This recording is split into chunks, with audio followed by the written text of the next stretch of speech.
On a aujourd'hui une offre qu'on réalise à peine en fait. On a pris ça pour acquis avec notamment le travail de beIN Sport et des médias qui sont en train de bien se développer, mais il est clair qu'avant, il fallait limite passer par des logiciels pirates pour essayer de voir des matchs en direct. Des VHS, comme on s'est déjà dit, où il fallait regarder les replays, ou des magazines aussi, on était abonnés, on avait des infos un peu plus tard. Mais c'est vrai qu'aujourd'hui, on a vraiment le droit à une offre complète, que ce soit l'évolution, de toute façon, le travail que fait la NBA déjà de base, avant même nous ce qu'on fait en France, tous en tant que médias, mais le travail de la NBA est assez énorme sur le digital. Ils ont une avance vraiment claire sur d'autres ligues, compétitions, sur l'engagement des fans, et c'est vrai que ce qu'ils ont réussi à développer permet aujourd'hui tu peux être n'importe où et vivre de la NBA en direct sans problème.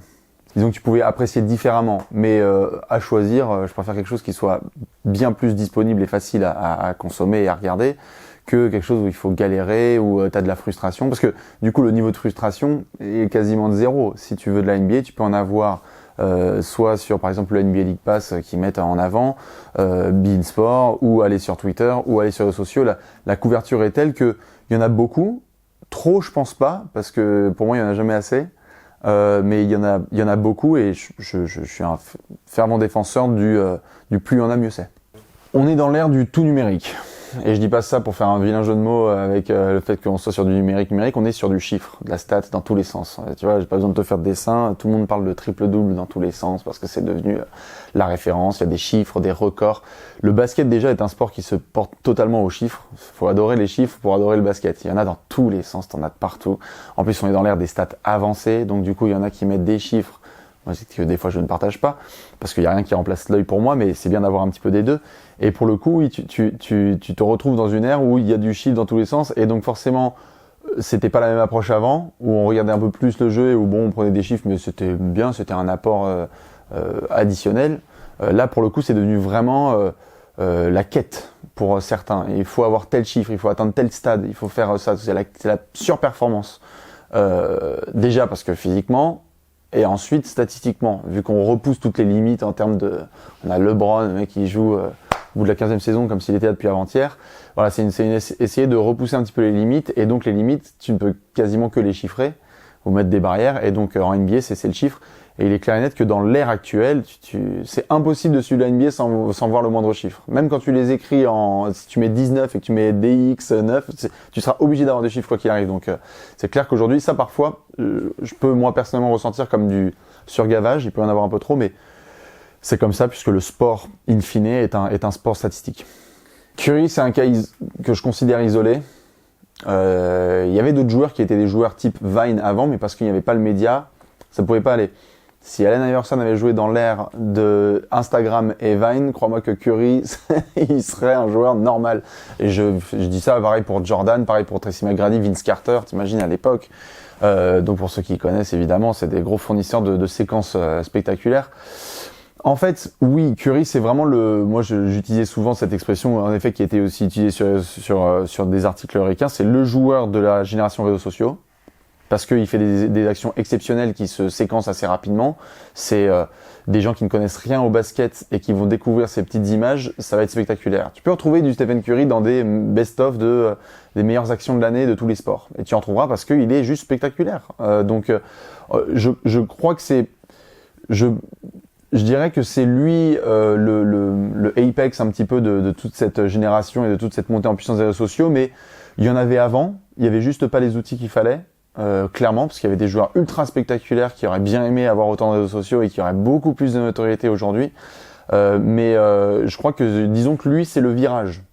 Je le représenterais plus ainsi. C'est plutôt un virage. C'est-à-dire que lui dit, ok, très bien, on est réseaux sociaux, et ben prenons ce virage-là, que ce soit consciemment ou inconsciemment, ou volontairement.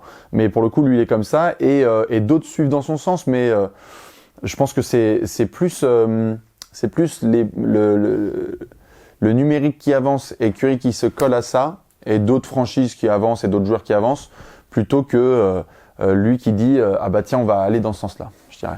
Je pense que ce que la NBA essaye de faire un petit peu, bon, pour en avoir parlé aussi un petit peu et discuter avec un peu plus haut et mieux placé, etc. Je crois qu'il y a une vraie volonté de rendre le in-game encore plus immersif.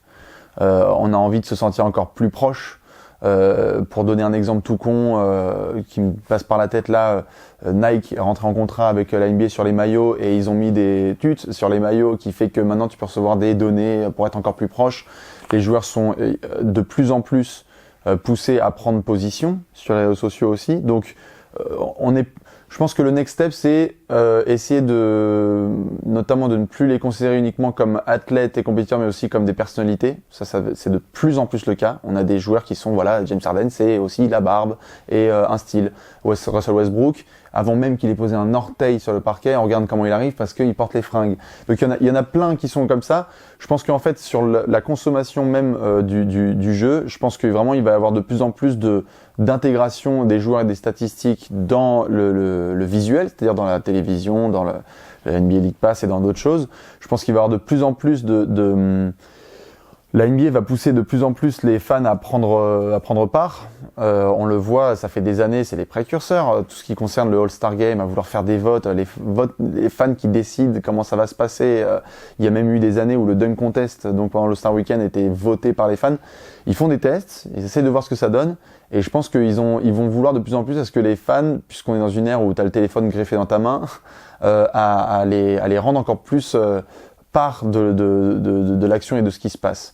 Pas forcément de là à modifier les rencontres, mais je pense qu'on va avoir droit à plus en plus à, je sais pas, peut-être d'autres types de trophées. Tu vois, là par exemple, ils font les NBA Awards qu'ils ont modifiés. Avant, c'était un truc c'était des trophées qui étaient rendus dans des conférences de presse. Bon, moi j'adorais en tant que geek, donc c'était rendu devant des médias, soulevé de trophées, etc. Puis après devant ton public, donc il y avait un côté un peu révérentiel. Là maintenant, ils en ont fait un grand show. En fin d'année, un peu en mode Oscar ou Golden Globe, etc. Il y a tout le monde et il y a des fan awards, donc votés pour l'action de l'année, etc. Donc ce sont des signes qui montrent que la NBA veut de plus en plus que le fan se sente pas juste consommateur de la NBA, mais vrai membre en fait de la ligue / entreprise.